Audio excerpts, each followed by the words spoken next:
Hello students, अगर आप BSc agriculture के सभी सब्जेक्ट्स के हिंदी व इंग्लिश में नोट्स लिखित में चाहते हैं तो इसके लिए आपको एक वेबसाइट पर जाना होगा।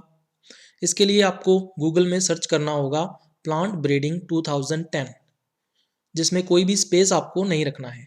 तो हम लोग सर्च करते हैं प्लांट ब्रीडिंग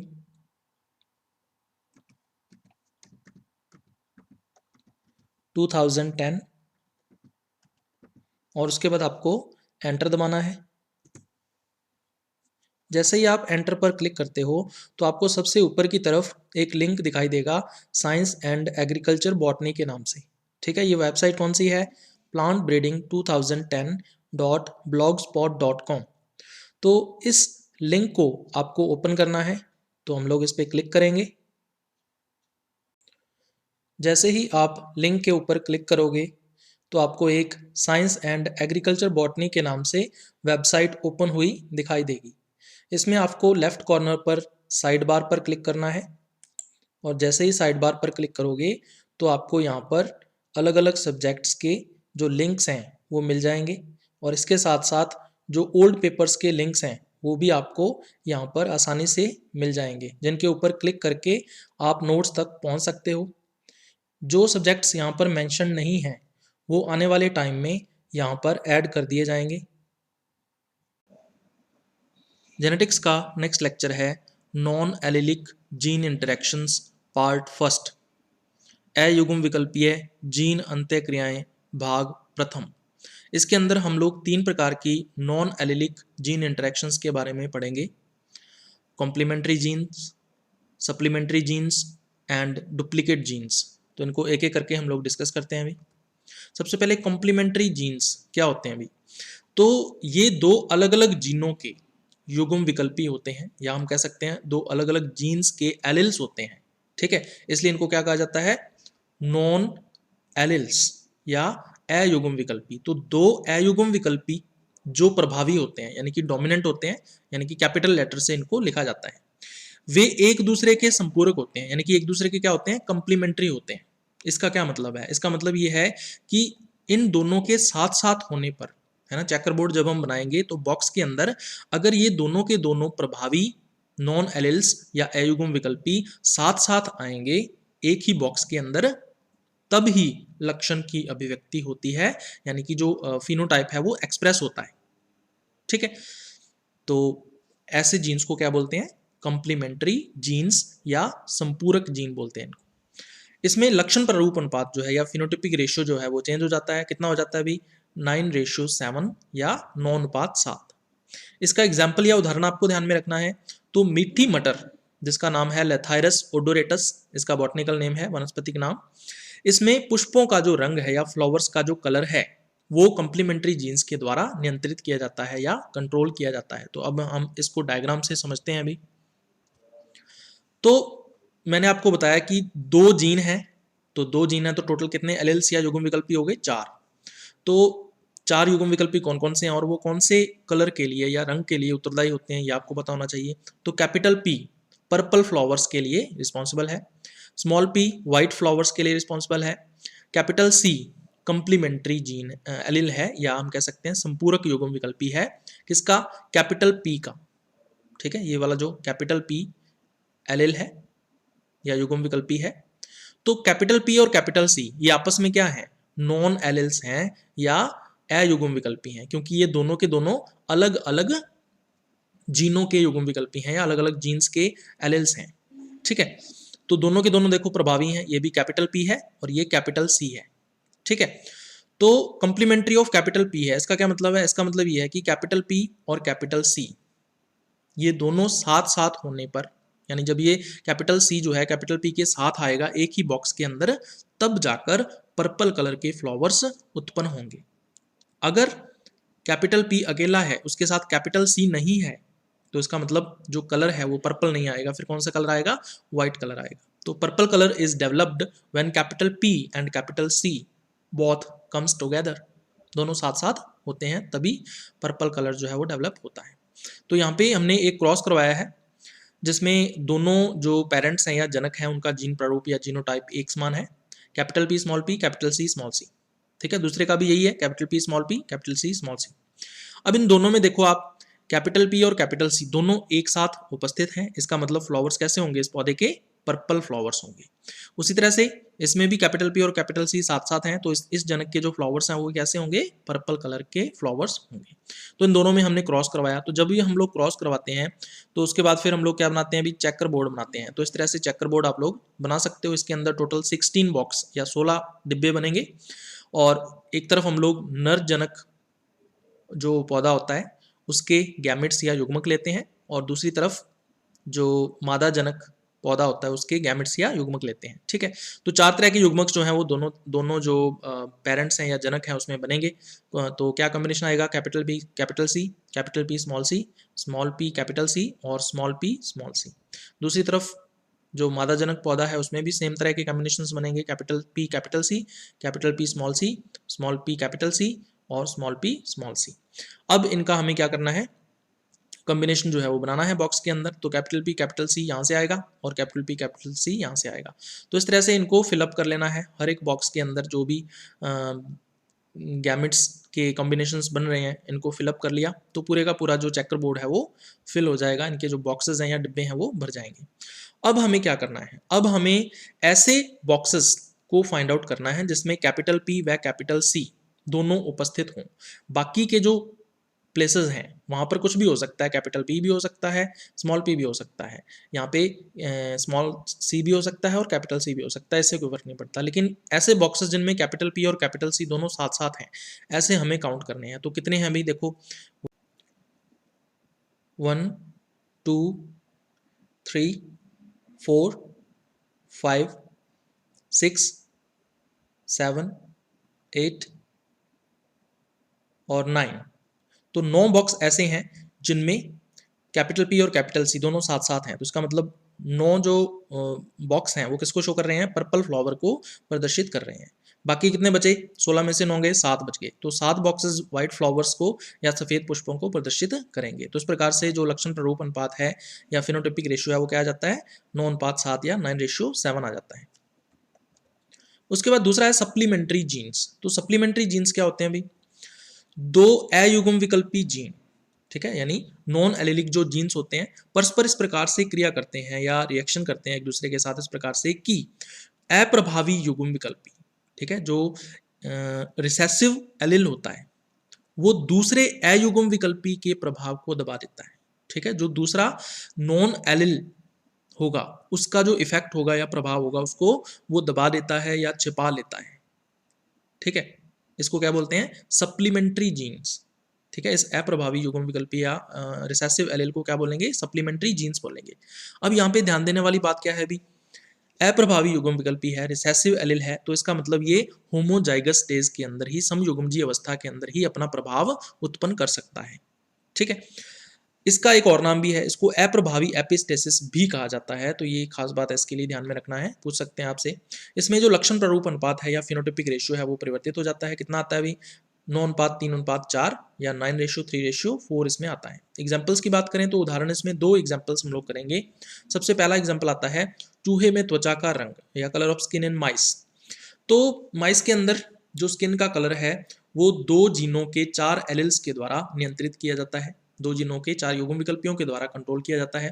तो ये कौन कौन से युग्म विकल्पी हैं ये आपको पता होना चाहिए। कैपिटल B ब्राउन कलर के लिए है, स्मॉल b ब्लैक कलर के लिए है, और कैपिटल E यहाँ पे इनएक्टिव है या निष्क्रिय है तो इसका कोई भी प्रभाव नहीं होता है, और स्मॉल e यहाँ पे एल्बिनो कलर के लिए है। तो यहाँ पे स्मॉल e क्या है, एपिस्टेटिक जीन है। तो जब स्मॉल e और स्मॉल e, इसका मतलब ये क्या है कि होमोजाइगस स्टेज के अंदर समयुग्म अवस्था में जब स्मॉल e उपस्थित होता है तो स्किन का कलर एल्बिनो हो जाता है। ठीक है, कैपिटल B या स्मॉल b यानी ब्राउन या ब्लैक की बजाय क्या हो जाएगा, एल्बिनो हो जाएगा जब स्मॉल e साथ साथ उपस्थित होंगे। तो presence of small e turns the skin colour to albino. चलिए, अब अपने एक क्रॉस करवाया है जिसके अंदर 2 अलग अलग जनक या पेरेंट्स हमने लिए हैं। एक का जीनोटाइप क्या है, capital B small b capital E small e। ठीक है, तो यहाँ पे देखो स्मॉल e जो है वो अलोन है, अकेला है, तो इसका मतलब इसका प्रभाव उत्पन्न नहीं होगा। तो यहाँ पे बी, कैपिटल बी जो है इसका प्रभाव उत्पन्न हो जाएगा, तो स्किन कलर कैसा होगा, ब्राउन स्किन होगी इसकी। दूसरा जनक में भी सेम ही है, capital B capital E small E, तो यहाँ पे भी स्मॉल ई अलोन है, अकेला है, हेट्रोजाइगस स्टेज में है, विषम युग्मनज अवस्था में है, तो स्मॉल ई का जो प्रभाव है वो उत्पन्न नहीं होगा, तो कैपिटल बी का प्रभाव उत्पन्न हो जाएगा, तो स्किन का कलर कैसा होगा भाई, ब्राउन स्किन हो जाएगी। तो दोनों ही पेरेंट्स के अंदर ब्राउन स्किन है, तो इन दोनों में हमने क्रॉस करवाया। तो क्रॉस करवाने के बाद हम लोग चेकर बोर्ड बनाएंगे, और चेकर बोर्ड के एक तरफ जो मेल पेरेंट होता है उसके गैमेट्स शो किए जाते हैं, और दूसरी तरफ फीमेल पेरेंट जो है उसके गैमेट्स शो किए जाते हैं। तो 4 प्रकार के गैमेट्स दोनों जनकों के अंदर बनेंगे, capital B capital E, capital B small B capital E, और स्मॉल बी स्मॉल ई। दूसरी तरफ capital B capital E, capital B small B capital E, और स्मॉल बी स्मॉल ई। अब इन दोनों का जो कॉम्बिनेशन है वो हम लोग इन बॉक्सेस के अंदर भर देंगे। टोटल 16 बॉक्स या 16 डब्बे जो है वो बनते हैं, तो कॉम्बिनेशंस आपको बनाकर और इन बॉक्सेस के अंदर ऐड करते जाना है। अब हमें फाइंड आउट करना है इन बॉक्सेस के अंदर ऐसे डिब्बे या बॉक्स जिसमें कैपिटल बी व कैपिटल ई दोनों साथ साथ उपस्थित हों। ठीक है, तो जब कैपिटल बी व कैपिटल ई दोनों साथ साथ उपस्थित होंगे तो कैपिटल बी जो है उसका प्रभाव उत्पन्न हो जाएगा। तो कैपिटल बी किसके लिए है, ब्राउन स्किन के लिए है। ठीक है, तो कितने बॉक्स ऐसे आते हैं वो हम लोग काउंट कर लेते हैं, 1 2 3 4 5 6 7 8 और 9, तो टोटल 9 बॉक्स हैं। तो इसका मतलब 9 बॉक्सेस को शो कर रहे हैं, ब्राउन स्किन को प्रदर्शित कर रहे हैं। उसके बाद हमें देखना है स्मॉल बी कैपिटल ई, और इसके साथ इस प्लेस पर कुछ भी हो सकता है।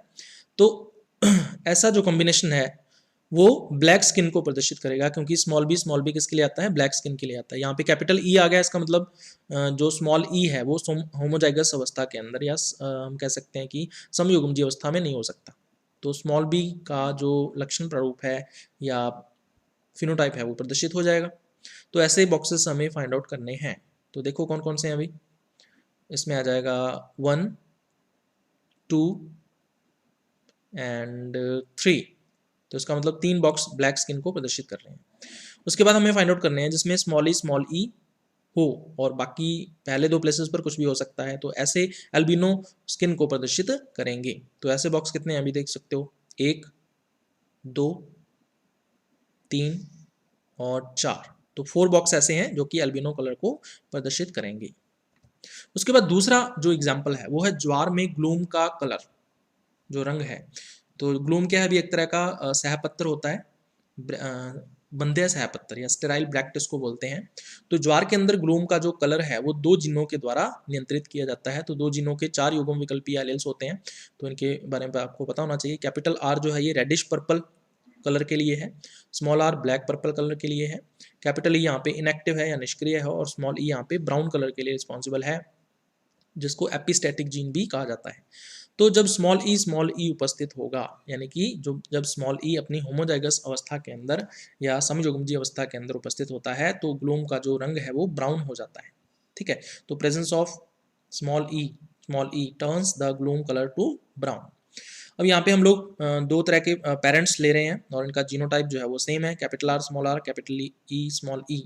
तो यहाँ पे देख सकते हो स्मॉल ई जो है ये विषम युग्मनज अवस्था में है, समयुग्मनज अवस्था में नहीं है। तो इसका मतलब कैपिटल आर जो है उसका जो फिनोटाइप है या लक्षण प्रारूप है वो प्रदर्शित हो जाएगा। तो इसका मतलब इसमें जो ग्लूम का कलर कैसा होगा, रेडिश पर्पल होगा। दूसरे पेरेंट के अंदर या जनक के अंदर भी इसी प्रकार की कंडीशन है, capital R capital E small E. तो यहाँ पे भी स्मॉल ई अपनी हेट्रोजाइगस स्टेज में है, विषम युग्मनज अवस्था में है, तो इसका मतलब कैपिटल आर का प्रभाव यहाँ पे प्रकट हो जाएगा। तो रेडिश पर्पल ग्लूम जो है इसमें भी आएगा। तो दोनों में ही रेडिश पर्पल ग्लूम है, इन दोनों में हमें क्रॉस करवाना है। तो क्रॉस करवाने के बाद हम लोग क्या करवाते हैं, अभी चेकर बोर्ड बनाते हैं, और इस चेकर बोर्ड के अंदर टोटल 16 या 16 बॉक्स जो है वो बनते हैं। तो एक तरफ नर जनक जो पौधा होता है उसके गैमेट्स आ जाते हैं, दूसरी तरफ जो फीमेल पेरेंट होता है उसके गैमेट्स आ जाते हैं। तो 4 तरह के गैमेट्स दोनों में ही बनेंगे, capital R capital R small are capital E और स्मॉल आर स्मॉल ई। दूसरी तरफ क्या बनता है अभी, capital R small E small are capital E और स्मॉल आर स्मॉल ई। तो अब इनको कॉम्बिनेशंस जो है वो बनाकर और इनको बॉक्सेस के अंदर हमें भर देना है। तो 16 बॉक्सेस के अंदर हम लोग कॉम्बिनेशंस जो है वो भर दिए जाते हैं। उसके बाद हमें कैपिटल आर और कैपिटल ई जिसमें दोनों साथ साथ हों, ऐसे बॉक्सेस का फाइंड आउट करना है। तो इसमें स्मॉल ई जो है वो होमोजाइगस अवस्था में नहीं होगा। ऐसी अवस्था में तो कैपिटल आर का जो फिनोटाइप या लक्षण प्रारूप है वो प्रकट हो जाएगा। तो कैपिटल आर किसके लिए होता है? रेडिश पर्पल ग्लूम के लिए होता है। तो ऐसे कितने बॉक्स हैं वो हमें फाइंड आउट करने हैं अभी। तो देख सकते हो अभी 1 2 3 4 5 6 7 8, उसके बाद 9। तो 9 बॉक्स ऐसे हैं जिसमें कैपिटल आर और कैपिटल ई साथ साथ हैं। तो ये 9 बॉक्सेस को शो करेंगे, रेडिश पर्पल ग्लूम को प्रदर्शित करेंगे। उसके बाद दूसरा हमें फाइंड आउट करना है जिसमें स्मॉल आर साथ साथ में हो और कैपिटल ई हो तीसरे प्लेस पर, और चौथे प्लेस पर कुछ भी हो सकता है। तो ये इसमें स्मॉल आर जो है इसका जो लक्षण प्रारूप है, फिनोटाइप है, यानी ब्लैक पर्पल जो है ग्लूम इसमें हो जाएगा। तो ऐसे बॉक्सेस को हमें फाइंड आउट करना है। तो देख लेते हैं अभी। स्मॉल आर देखो साथ में कहाँ पे है, एक तो ये रहा, दूसरा ये रहा, और तीसरा जो है वो यहाँ पे है। तो 3 बॉक्स ऐसे हैं जो कि ब्लैक पर्पल ग्लूम को प्रदर्शित करेंगे। उसके बाद हम फाइंड आउट करना है जिसमें स्मॉल ई साथ साथ में हो। तो अगर स्मॉल ई साथ में है तो ब्राउन ग्लूम आएगा। तो इसके अंदर हम लोग देख सकते हैं, एक तो ये रहा 1 2, उसके बाद फिर ये हो जाएगा 3, और फिर ये हो जाएगा 4। तो 4 बॉक्स ऐसे हैं जो कि ब्राउन ग्लूम को प्रदर्शित करेंगे। उसके बाद तीसरा लास्ट हम लोग करेंगे डुप्लीकेट जीन्स। तो डुप्लीकेट जीन्स क्या होते हैं अभी? जब एक लक्षण यानी एक जो ट्रेट होता है, जेनेटिक ट्रेट होता है या आनुवंशिक लक्षण होता है, वो 2 अयुग्म विकल्पी जीनों के द्वारा नियंत्रित किया जाता है। ठीक है ना? एक जीन के 2 जीनों के 4 युग्म विकल्पियों के द्वारा, या हम कह सकते हैं कि 2 अयुग्म विकल्पी जीनों के द्वारा या 2 नॉन एलिलिक जीन्स के द्वारा वो कंट्रोल किया जाता है, नियंत्रित किया जाता है। और दोनों जीनों के जो प्रभावी युग्म विकल्पी होते हैं, ठीक है, दोनों जीन्स के जो डोमिनेंट एलेल्स होते हैं या प्रभावी युग्म विकल्पी होते हैं, वो या अगर अकेले आएंगे तो भी, और अगर साथ साथ आएंगे तो भी समान लक्षण प्रारूप उत्पन्न करते हैं, यानी कि सेम फिनोटाइप जो है वो प्रोड्यूस करते हैं। इसका मतलब दोनों जीनों के जो दोनों प्रभावी युग्म विकल्पी हैं या डोमिनेंट एलेल्स हैं, वो एक दूसरे के क्या हैं? डुप्लीकेट हैं। ठीक है, और इसीलिए इनको क्या बोलते हैं हम लोग? डुप्लीकेट जीन्स कहते हैं। इसमें लक्षण प्रारूप अनुपात या फिनोटिपिक रेशियो परिवर्तित हो जाता है। कितना आ जाता है भाई? 15:1 या 15:1 आता है इसमें। उदाहरण की बात करें तो इसमें एक एग्जांपल आता है जो ध्यान में रखना है। कैप्सुला में फल की आकृति, शेप ऑफ फ्रूट इन कैप्सुला। तो कैप्सुला के पौधे के अंदर जो फल की आकृति है वो डुप्लीकेट जीन्स के द्वारा नियंत्रित की जाती है। तो उसको डायग्राम से हम लोग समझ लेते हैं अभी। तो 2 जीन हैं जिनके 4 युग्म विकल्पी हैं। तो ये जो युग्म विकल्पी या एलेल्स हैं वो कौन कौन से लक्षणों को नियंत्रित करते हैं ये आपको पता होना चाहिए। कैपिटल टी ट्रायंगुलर शेप या आकृति के लिए है, स्मॉल टी इलोंगेट फ्रूट के लिए है, capital D duplicate of capital T है। इसका मतलब ये दोनों कैपिटल टी और कैपिटल डी, देखो ये दोनों के दोनों क्या है? अयुग्म विकल्पी हैं, नॉन एलेल्स हैं, क्योंकि ये दोनों अलग अलग जीनों के युग्म विकल्पी हैं। साथ में ये क्या है? दोनों के दोनों प्रभावी हैं। ठीक है, तो कैपिटल डी डुप्लीकेट है किसका? कैपिटल टी का। ठीक है, तो इसका मतलब अगर कैपिटल टी की जगह पे कैपिटल डी आ जाए तो भी ट्रायंगुलर शेप का फ्रूट बन जाएगा। अगर कैपिटल टी अकेला आता है तो भी ट्रायंगुलर शेप का फ्रूट बनेगा। कैपिटल डी अकेला आता है तो भी ट्रायंगुलर शेप का फ्रूट बनेगा। कैपिटल टी और कैपिटल डी साथ साथ में आते हैं तो भी ट्रायंगुलर शेप का फ्रूट जो है वो बनेगा। तो कैपिटल टी व कैपिटल डी के साथ साथ या अलग अलग आने पर ट्रायंगुलर फल जो है वो बनता है। तो plants develop triangular fruits when capital T and capital D comes alone और टुगेदर। तो इसमें हमें 2 अलग अलग जो पेरेंट प्लांट्स हैं या जनक पौधे हैं उनके मध्य क्रॉस करवाना है। तो दोनों का जीन प्रारूप एक समान है, जीनोटाइप एक जैसा है, capital T small T, capital D small D. तो यहाँ पे देख सकते हो कैपिटल टी और कैपिटल डी साथ साथ हैं या अलग अलग होते तो भी कोई प्रॉब्लम नहीं थी। तो इसमें ट्रायंगुलर फ्रूट्स आएंगे। दूसरे पेरेंट का भी जीनोटाइप सेम है, capital T small T, capital D small T. तो इसमें भी कैपिटल टी और कैपिटल डी साथ साथ हैं, अलग अलग होते तो भी सेम कंडीशन आती, इसमें भी ट्रायंगुलर फ्रूट्स बनेंगे। तो दोनों पेरेंट्स में ट्रायंगुलर फ्रूट्स बन रहे हैं। जब हम इनका क्रॉस करवाते हैं तो उसके बाद जब चेकर बोर्ड बनाते हैं तब हमें पता चलता है कि जो लक्षण प्रारूप अनुपात है वो कितना आएगा। तो इस चेकर बोर्ड के अंदर टोटल 16 बॉक्स या 16 डिब्बे जो हैं वो बनाए गए हैं। तो एक तरफ हम लोग नर जनक जो पौधा है उसके गैमेट्स को शो करेंगे, दूसरी तरफ मादा जनक पौधे के गैमेट्स को शो करेंगे। तो दोनों तरह के जो पेरेंट्स या जनक हैं उसमें 4 प्रकार के जो गैमेट्स हैं वो बनते हैं। Capital T capital D, capital T small T capital D और स्मॉल टी स्मॉल डी। दूसरी तरफ देख सकते हो capital T capital D, capital T small D capital D और स्मॉल टी स्मॉल डी। तो अब हमें आपको क्या करना है, अभी कॉम्बिनेशंस को भरते जाना है बॉक्सेस के अंदर। टोटल 16 बॉक्स आपको इस तरह से भरने हैं। अब आपको फाइंड आउट करना है स्मॉल टी और स्मॉल डी जीनोटाइप वाले कितने बॉक्स हैं। तो ये इलोंगेट फ्रूट्स को प्रदर्शित करेंगे। तो इसमें सिर्फ आप देख सकते हो जो लास्ट बॉक्स होता है उसका जीन प्रारूप स्मॉल डी है, ठीक है। तो इसका मतलब केवल एक ही बॉक्स इलोंगेट फ्रूट्स को प्रदर्शित करेगा। अदर्स अदर्स के अंदर क्या होगा भी, या तो कैपिटल टी अकेला होगा, या फिर कैपिटल डी अकेला होगा, या फिर कैपिटल टी और कैपिटल डी दोनों साथ साथ होंगे, ठीक है। बाकी सभी बॉक्सेस में ऐसा ही है, देख सकते हो आप इन सभी बॉक्सेस के अंदर या तो कैपिटल टी और कैपिटल डी साथ में है, या फिर कैपिटल टी या कैपिटल डी अकेले हैं।